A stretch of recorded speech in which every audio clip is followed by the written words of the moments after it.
모세는 사람들이 자기를 알 수 없는 먼 미지의 땅 미디안으로 도망을 갔습니다. 그 미디안에서 자신의 정체를 숨기고 지금까지 살아왔습니다. 자, 그런데 갑자기 지금 예상하지 못한 일이 일어났습니다. 그것은 아브라함이 하나님, 이삭이 하나님, 야곱의 전능하신 하나님께서 모세를 찾아오신 겁니다. 모세는 자기 자신을 누구보다도 잘 알고 있습니다. 나이 80세 된 노인 아니겠어요? 산골에서 양을 치는 목자입니다. 힘도 없고 가진 것도 없고 백도 없고 아무런 능력도 없습니다. 그런데 그런 모세에게 하나님이 찾아오신 거죠. 하나님께서 찾아오셔서 모세야, 내가 너를 사용해야 되겠다. 또 내가 너에게 큰 일을 좀 맡겨야 되겠다. 이렇게 말씀을 하셨어요. 하나님께서 모세에게 함께 하자고 한 큰 일이 뭡니까? 이스라엘 민족을 애굽에서 구원하는 일입니다. 여러분, 애굽은 최고의 강대국입니다. 그 애굽에서 종살이하고 있는 이스라엘 민족을 구원해낸다는 것, 구출해낸다는 것은 불가능에 가깝습니다. 또 하나님께서 정말 모세에게 그 일을 맡기시려면 애굽 군대와 싸워서 이길 수 있는 강한 군대를 준비해 주셔야죠. 그리고 지휘관, 경제적인 문제, 무기, 굉장히 많은 것들을 하나님께서 가지고 오셔가지고 보여주시면서 모세야, 내가 다 준비했어. 이 강한 군대 다 준비했으니까 같이 가자. 이렇게 해도 가기가 어렵죠. 80세 된 노인인데 전쟁터가 얼마나 험난한 곳입니까? 그런데 하나님은 그런 군사도 경제력도 어느 것 하나 준비해 놓지 않으시고 달랑 모세를 찾아오셔서 그렇게 말씀하시는 거예요. 모세야, 너는 지팡이 하나만 들고 가라. 너의 손에 있는 그 지팡이 하나만 가지고 가라는 거예요. 그 지팡이 하나 가지고 가서 너의 백성 이스라엘을 애굽에서 구원해내라. 이렇게 말씀하셨어요. 여러분, 왜 하나님께서 군대도 준비해 주지 않고 또 경제적인 문제나 여러 가지 준비를 하지 않으시고 지팡이 그 하나만 들고 가라고 왜 하셨을까요? 바로 지팡이는 모세 자신을 의미합니다. 하나님께서 내가 이스라엘 백성을 구원하는 일에는 너 하나만 있으면 된다는 거예요. 이 지팡이 하나만 있으면 된다는 뜻입니다.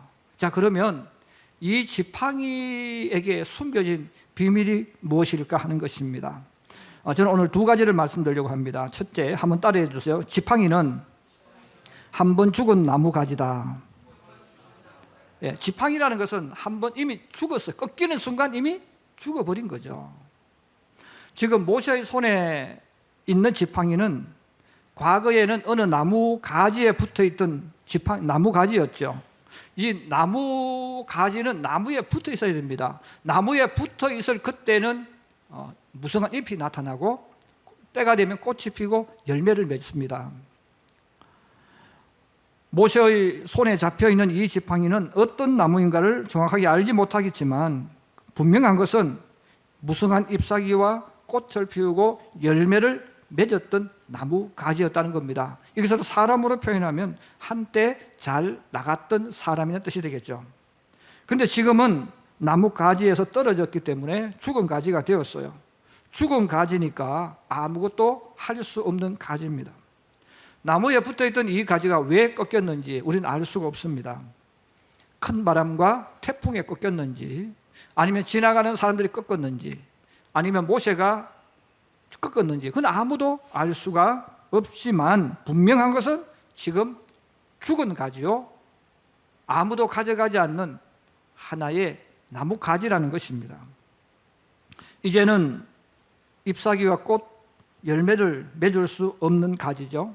또 땔감으로 사용하기도 너무 작은 것입니다. 또 길가에 그런 것들은 많이 널브러져 있기 때문에 사람들이 가져가라고 해도 가져가지 않는 그런 존재입니다. 바로 이 그 지팡이, 바로 이 지팡이가 바로 모세 자신인 거죠.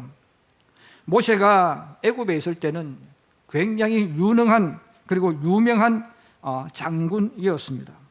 전쟁에서 혁혁한 공을 세워서 국민들에게 사랑받는 그런 위치에 있었고, 또 공주의 양아들이었기 때문에 왕족으로서 대우를 받으면서 정말 엄청난 인기와 권력을 가지고 또 군사를 거느릴 힘을 가지고 있었죠. 정말 최고로 잘 나갔던 그런 시절이 있었던 사람입니다. 그러나 동족 이스라엘 사람이 애굽 사람의 학대를 받는 것을 보고 혈기를 참지 못해서 사람을 죽였습니다. 이것이 문제가 되어서 모세는 애굽 공주의 아들로 누리던 모든 권력과 영광을 포기하고 쫓기는 자, 도망자가 되었습니다. 바로 그 사건을 통해서 모세는 하루아침에 모든 것을 잃어버린 실패자가 된 것입니다. 그러므로 그는 살기 위해서 애굽을 탈출해서 먼 미디안 땅으로 도망갔습니다. 그는 도망가는 그 오랜 세월 동안 빈털터리가 되었고 거지가 되었습니다. 다행히 미디안 제사장 딸들의 양 물 먹이는 일을 도와줌으로 인해서 큰딸과 결혼해서 양을 치는 목자가 되었죠. 그런데 양을 치는 목자가 되었다고 해서 여러분 모세가 대접받은 것은 아닙니다. 그는 왕 공주의 아들로 살았습니다. 높은 지위에서 살았습니다. 그가 양을 쳐본 적이 있겠습니까? 없죠. 여러분, 한 번도 양을 쳐보지 않은 사람이 양무리를 맡아서 양을 친다는 것은 굉장히 어렵고 힘든 거죠. 그러므로 처가에 있으면서도 양 하나 제대로 치지 못한다고 구박도 받으면서 그렇게 세월을 보냈습니다. 이제는 군대를 이끌 일도 없고 훈련시킬 일도 없죠. 자기를 불러줄 사람도 없고 자기를 인정해줄 사람도 없고 자기 말에 복종할 사람도 없습니다. 그렇게 40년의 세월이 흘러갔습니다. 갈 곳도 없고 갈 수도 없는 처량한 처가살이를 하고 있는 모세가 바로 이 지팡이와 똑같은 겁니다. 사람의 눈으로 보면 세상에는 똑똑한 사람들이 정말 많습니다. 좋은 대학 나온 사람, 능력과 수단이 좋은 사람, 말을 잘하는 사람, 머리 회전과 두뇌가 빠른 사람, 또 세상에 이미 이름을 알린 많은 사람들이 있습니다. 그런데 하나님은 그런 사람들을 부르지 않고 찾아가지 않았다는 거예요. 이 지팡이와 같은 이 모세에게 하나님께서 찾아오셨어요. 이것이 바로 하나님이 사용하시는 신비로운 방법 중에 하나입니다. 세상 사람들의 눈으로 보았을 때 사용할 수 없는 사람들을 하나님은 선택하시고 찾아가셔서 이 사용하는 것을 성경은 우리들에게 증언하고 있습니다. 우리가 가장 잘 아는, 또 제가 가장 많이 이야기하는 것 중에 하나가 바로 다윗이죠. 다윗은 아버지로부터 인정받지 못한 아들입니다. 그리고 너무나 인간적으로 뛰어난 형들에 비해서도 부족한 동생입니다. 그럼 너는 어차피 우리처럼 이런 인물이 되지 못하니까 그냥 양이나 치면서 먹고 살아라, 이렇게 해서 형들의 뒷바라지용으로 덜에 보내줘서 양을 치는 목동으로 어릴 때부터 지냈지 않았습니까? 그런 형들로부터도, 아버지로부터도 너는 그냥 목동이 너에게 맞아, 포기해버린 아들, 버려진 아들이죠. 여러분, 그 버려진 아들에게 하나님이 찾아오신 거예요. 하나님께서 찾아오셔서 사무엘을 보내시고 사무엘을 통해서 머리에 기름을 붓게 하십니다. 여러분, 다윗이 사무엘로 인해서 머리에 기름 부음을 받았을 때 그 아버지가 얼마나 충격을 받았을까요? 그 모습을 보고 형들이 얼마나 충격을 받았을까요? 왜? 얘는 소망이 없는 아들인데, 얘는 버려진 아들인데, 얘는 성공과는 거리가 먼 아들인데 그 동생과 아들을 하나님이 선택하셔서 기름을 부으셨잖아요. 자기들이 그 현장을 보았지 않습니까? 여러분, 버려진 아들, 너는 안 되라고 말했던 그 아들이 하나님께서는 내가 쓸 거야, 내가 사용할 거야 하시고 그를 기름 부으셨다는 거예요. 예수님께서 12제자를 부르셨지 않습니까? 예수님께서 부르신 12제자도 세상의 자격으로 보면 부적격자입니다. 예수님이 이 땅에 오신 거룩한 목적이 있습니다. 온 세상을 구원하기 위한 정말 거룩한 큰 뜻을 가지고 예수님이 이 땅에 오셨어요. 여러분, 이 세상에 엄청난 일을 하려면 제자를 선택할 때 똑똑한 놈을 선택해야죠. 명문가 자녀를 선출해야죠. 그래야 무언가를 할 수 있지 않겠어요? 근데 예수님께서는 엄청난 일을 하기 위해서 교회까지 오신 그분께서 부르신 제자들, 선택한 청년들은 모든 사람들이 무시하고 업신 여기는 갈릴리 출신들입니다. 예루살렘에 있는 사람들은, 갈릴리 사람들은 사람 취급하지 않았습니다. 무식한 놈들, 도둑들이 가득한, 환경이 열악한 곳에 있는 그런 사람들, 너희가 무슨 그곳에서 무슨 인물이 나오겠느냐? 여기는 그런 아주 좋지 못한 환경에 있는 사람들이죠. 근데 예수님은 그런 사람들을 찾아가셨고 부르셨다는 거예요. 여기에 하나님의 놀라운 계획과 뜻이 있습니다. 하나님이 사용하실 사람들에게 능력과 재물과 권력과 학력은 필요 없습니다. 왜냐하면 하나님이 주시면 되기 때문입니다. 능력 없으면 주님이 능력 주시면 돼요. 지혜 없으면 하나님이 지혜를 주시면 되는 거예요. 권력이 없으면 주님이 권력을 주시면 되는 거예요. 그러므로 하나님께서 사용하시고 쓰시는 사람들은 사람의 눈으로 보면 부적격이지만 하나님은 내가 채워주겠다는 거예요. 내가 채워주면 되기 때문에 내가 원하는 게 있다는 거예요. 여러분, 우리가 하나님이 원하시는 것은 하나님 말씀대로 순종하는 것입니다. 순종하기 위해 필요한 것은 자기 부인이죠. 내 것을 포기하는 것입니다. 여러분, 내 것을 포기하는 것, 자기를 부인하는 것, 이것은 살아있으면 할 수 없어요. 내가 죽어야 되는 거예요. 나뭇가지에 떨어져 놓은 그 모세 지팡이는 죽은 나뭇가지입니다. 애굽에서 버림받았고 동족에게서 버림받은 모세는 죽은 사람이죠. 특별히 40년 동안 처가살이하면서 모세는 자기 자존심, 자기 경험, 자기 체면 다 버린 지 오래입니다. 모세는 내가 없는 거, 이미 나 죽어버린 거예요. 바로 하나님께서 바로 이렇게 완전히 죽어있는 지팡이, 죽어있는 이 모세를 주님께서 찾아가신 이유가 바로 거기 있어요. 죽어버렸기 때문에 이제 이들이 잘할 수 있는 게 뭐겠어요? 바로 순종하는 거예요. 큰일은 내가 하는 것이 아니라 하나님께서 하시는 일입니다. 그래서 하나님이 큰일을 하시는 거지 내가 큰일을 하는 것 아니에요. 그러면 우리가 세상을 살아가면서 정말 누가 징글징글 속을 썩일 때마다 이놈은 주님이 크게 쓰시겠구나, 그렇게 믿으면 성경이 이야기하는 정확한 뜻을 이해하는 거예요. 왜 하나님이 실패자를 찾겠습니까? 실패자는 자기를 때가 되면 하나님을 인정할 때가 와요. 순종할 때가 와요. 그래서 우리 사람은 어떤 일을 할 때 저 사람 좋아, 갈수록 좋아지고 있어, 이런 사람을 선택하는데 하나님은 포기한 사람, 너는 이제 안 되겠다 하고 내 던져 놓으면 그때 주님이 찾아가 쓰시는 거예요. 왜냐하면 그 사람들이 나중에 가지고 하나의 특징이 나타납니다. 하나님께 순종하는 사람이 될 수 있다는 거예요. 그러므로 하나님께서는 이런 큰 일을 실패자처럼 살아가는 사람, 스스로 무능력함을 알고 하나님께 두 손 드는 사람들을 부르시고 선택하셔서 그 일을 맡겨주시는 것입니다. 그러므로 우리는 모든 것을 잃어버렸다고 끝나는 것이 아닙니다. 능력이 없다고 또 인간적으로 잘하는 것이 없다고 좌절해서는 안 됩니다. 하나님은 이런 조건과 아무 상관없이 순종할 자를 찾으십니다. 순종할 자를 부르셔서 세상 사람들이 상상하지 못할 방법으로 하나님은 큰일을 계획하시고 큰일을 행하실 줄로 믿습니다. 그러면 우리는 내가 잃었다 잃지 않았다 이게 중요한 게 아니에요. 또 가지고 있다 가지고 있지 않다 이것도 중요한 게 아니에요. 하나님께서 원하시고 찾으시는 사람, 그거는 사람들에게 필요한 것이다. 그러나 나에게는 아무 필요 없다는 거죠. 왜? 다 있으니까. 정말 내가 원하는 것은 지팡이처럼, 모세처럼 스스로 내려놓고 하나님 말씀하면 순종할 수 있는 사람이 필요하다는 거예요. 두 번째로 한번 따라해 주세요. 지팡이는 하나님 손에 잡힐 때 사용 가치가 있다.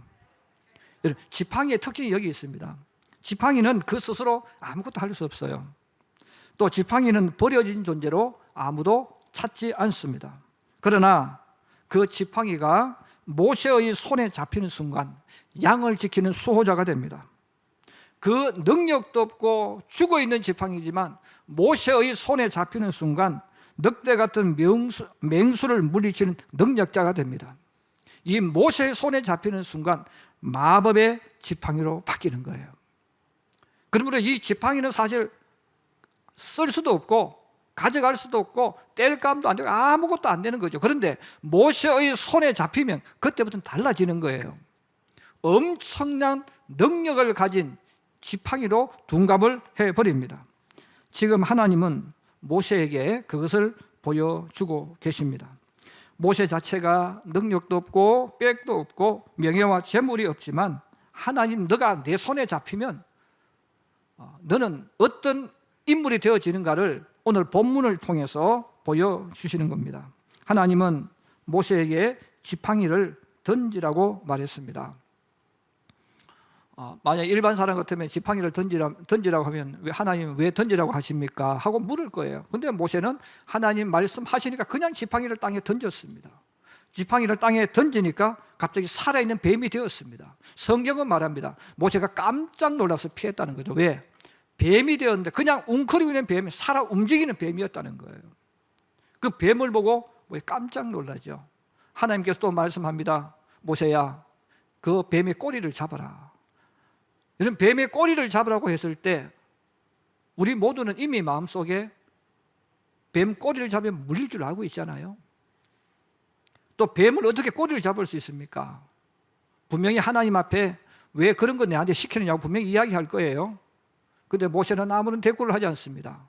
두렵지만 무섭지만 하나님 말씀하실 때 하나님 말씀하신 그대로 그냥 뱀 꼬리를 잡았어요. 뱀의 꼬리를 잡을 때 그 뱀이 지팡이가 되었습니다. 그리고 조금 침묵이 흐른 후에 하나님께서 모세에게 말씀하는 거예요. 모세야, 너의 손을 너의 품에 넣어라. 아니, 하나님 갑자기 왜 또 제 손을 품에 넣으라고 하십니까? 분명히 질문할 수 있고 이야기할 수 있어요. 그런데 모세는 아무런 대답도 문제도 묻지 않고 하나님 말씀할 때 그대로 손을 품에 넣었다는 거죠. 그리고 손을 품에 넣었다가 내어보니 나병이 문둥병이 들었습니다. 하나님께 또다시 말씀합니다. 모세야, 너의 손을 품에 넣어라. 모세는 하나님 말씀하신 그대로 그냥 순종해서 손을 품에 넣었어요. 다시 빼어보니까 정상적인 손으로 회복되어진 거예요. 지팡이가 뱀이 되고 뱀이 지팡이로 다시 되는 동안 모세가 한 일은 딱 한 가지입니다. 하나님 말씀 그대로 순종한 것뿐입니다. 모세의 손에 나병이 생기고 나병이 생긴 손이 정상으로 돌아오는 동안 모세가 한 일은 딱 한 가지죠. 하나님 말씀대로 한 것뿐이에요. 바로 하나님이 원하는 건 바로 이거예요.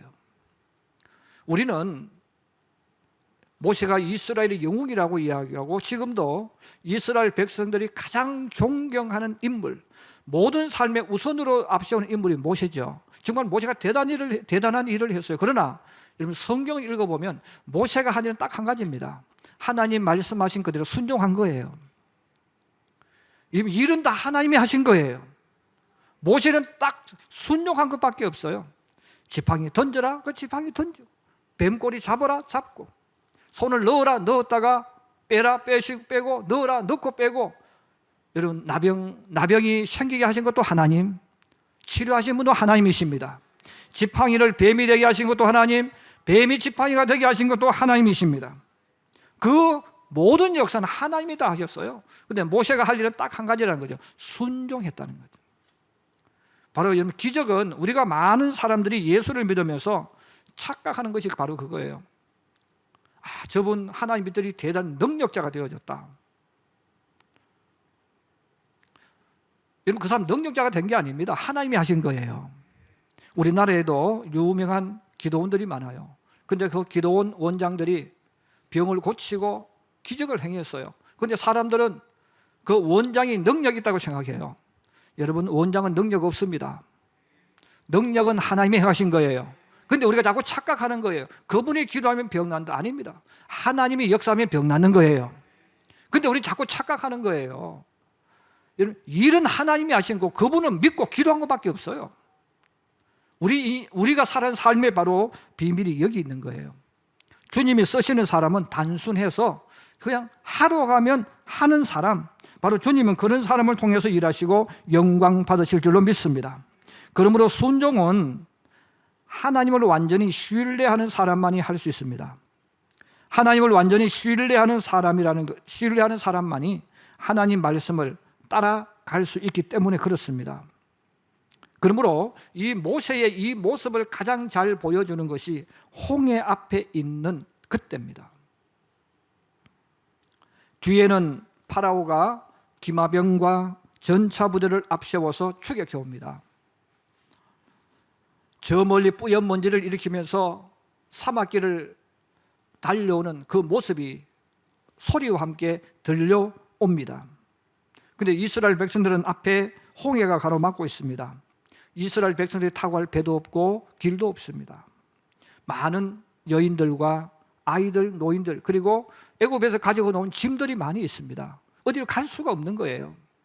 자, 그랬을 때 그들이 가운데 갇혀가지고 애가 타는 마음으로 불안하고 두려우니까 하나님 앞에 막 절규를 해요. 하나님 살려달라고, 구원해달라고 절규를 하는데 하나님께서 아무런 반응을 보이지 않습니다. 하나님 앞에 이 위급한 상황 속에서 절규를 하는데도 하나님께서 구해주지도 않고 길도 방법도 나타나지 않습니다. 그때에 그들이 모세에게 와서 모세에게 막 덤벼드는 거예요. 모세를 막 공격합니다. 야, 이 모세야, 애굽 땅에 매장지가 없어서 우리를 이 광야로 이끌어내어 이 광야에서 죽게 하느냐? 이 나쁜 놈, 너는 정말 나쁜 놈이야. 우리를 이 애굽으로 광야로 불러내어서 여기서 죽게 하는 너는 정말 나쁜 놈이야. 이렇게 모세에게 항변하는 내용이 출애굽기 14장 이하에 나옵니다.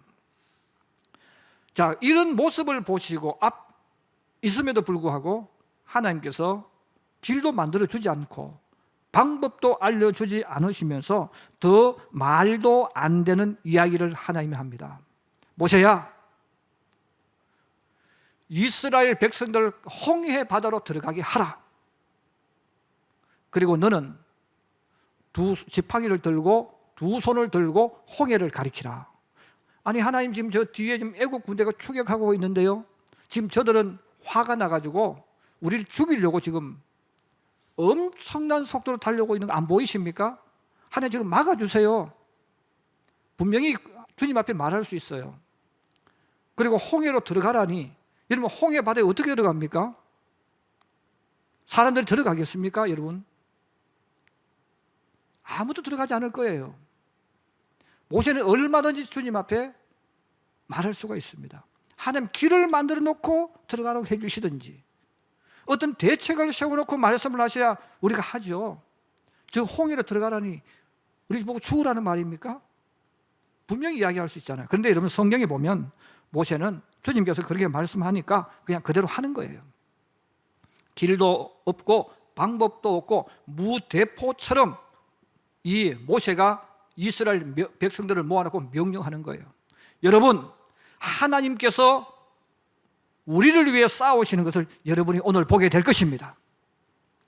이제 우리 모두는 저 홍해를 향해서 전진해야 됩니다. 여러분 모든 짐을 들고 수레를 몰고 홍해로 지금부터 출발하겠습니다. 그리고 출발하고 명령을 내리고 모세가 지팡이를 들고 홍해를 가리키는 거예요. 이 모세가 하나님 말씀하신 그대로 방법도 대책도 없이 그냥 이스라엘 민족을 나가게 하고 지팡이를 들고 홍해를 가리키는 그때 하나님이 역사하기 시작하신 거예요. 그래서 성경에 이렇게 나와 있어요. 이스라엘 백성 앞에 가던 사자가 갑자기 자리를 옮겨서 애굽 군대 앞쪽으로 갔다는 거예요. 근데 그 애굽 군대 앞으로 갈 때 그냥 가신 것이 아니고 구름 기둥을 그쪽으로 데려갔어요. 여러분 지금 이 애굽 군대는 바로 눈앞에 보이는 저 이스라엘 백성을 잡을 수 있겠다 이런 마음을 가지고 온 힘을 다해서 용기 베껴서 막 오고 있습니다. 그런데 갑자기 구름 기둥이 깜깜한 구름 기둥이 앞에 딱 붙여버린 거예요. 그리고 기마병들이 빨리 전진하면서 그 구름 속에 갇혀버렸습니다.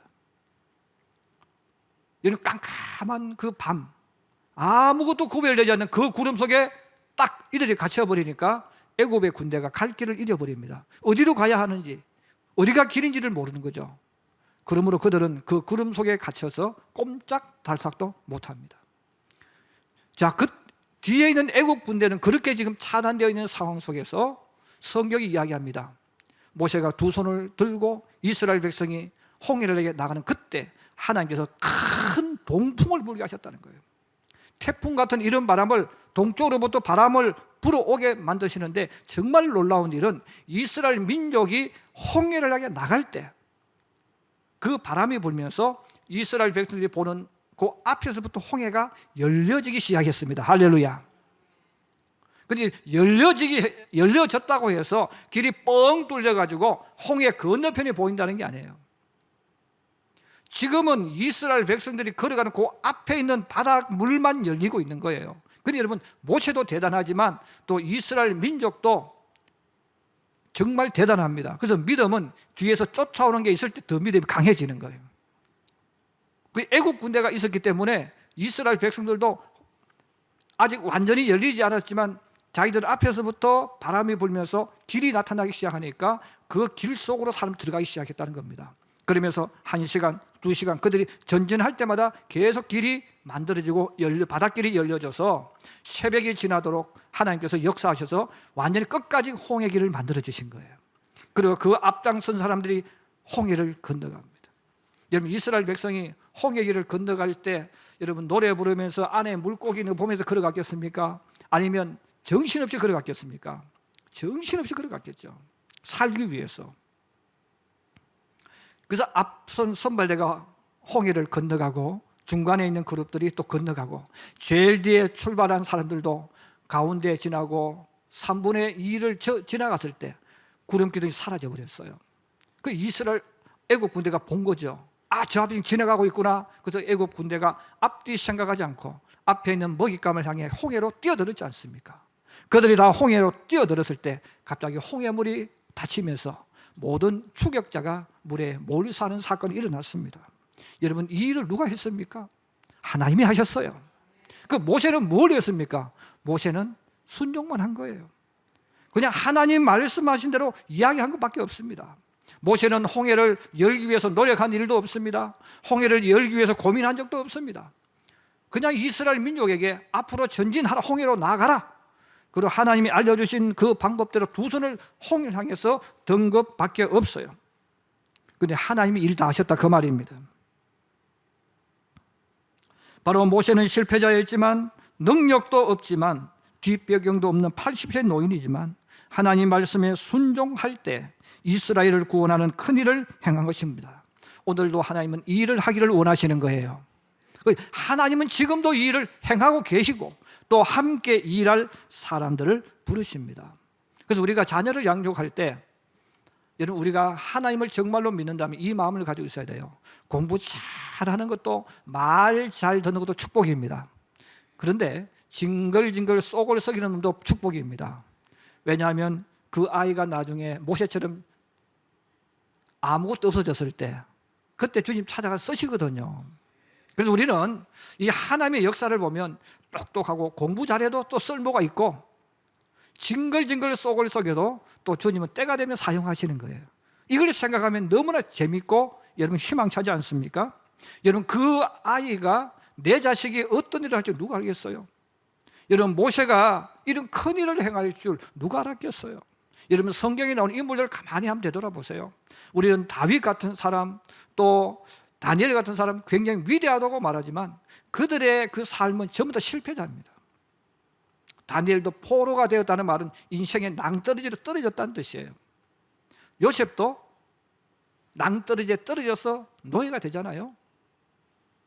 우리가 그것을 보면 우리 마음이 너무 아프지만, 하나님이 어디 계실까 그런 마음이 들지만, 여러분, 주님은 때를 기다리고 계시는 거예요. 언제? 모세처럼 지팡이 될 때까지. 그래서 징글징글 속을 썩이고 말 안 듣는 주변에 어떤 사람이 있을 때 그 사람의 지금 현재를 보고 낙심하면 안 됩니다. 그 때가 되면 지팡이가 될 때가 있어. 그럼 주님 사용하시는 거예요. 그래서 우리가 오늘 이 말씀들을 다시 한번 되돌아보면서 우리가 자녀를 양육하고 또 자기가 인생길을 살아가면서 계속해서 안 되어질 때가 있어요. 그런데 여러분, 안 되어지는 것도 주님의 은혜입니다. 왜? 죽을 때까지 기다려 주시는 거예요, 하나님께서. 그래서 하나님께서 완전히 죽여버려요. 왜? 그래야 순종할 수 있기 때문에. 똑똑한 놈은 또 똑똑한 놈들을 쓰시잖아요. 쓰시기 때문에 정말 중요한 것은 바로 주님은 순종할 자를 찾으신다는 것, 그리고 순종한 자를 통해서 놀라운 일을 만들어 가신다는 것을 우리가 확신하면서, 특별히 가진 것 없고 내가 여러 가지 힘들고 어려운 상황에 만났을 때 이런 환경은 내게 아무런 문제가 되지 않는다. 정말 중요한 것은, 정말 주님이 원하는 것은 순종하는 것이라는 것을 여러분 기억하시기를 주의 이름으로 축복합니다. 평택시민교회 가운데 이런 신앙인들이 많이 나오기를 축복합니다. 예배드리는 여러분 가운데 하나님과 함께 큰 일을 만들어가는 용사들이 일어나기를 주님의 이름으로 축복합니다. 내가 그런 사람이 되어야겠다는 이 결단과 결심이 오늘 여러분 가운데 일어나기를 주님의 이름으로 축복합니다. 축복합니다.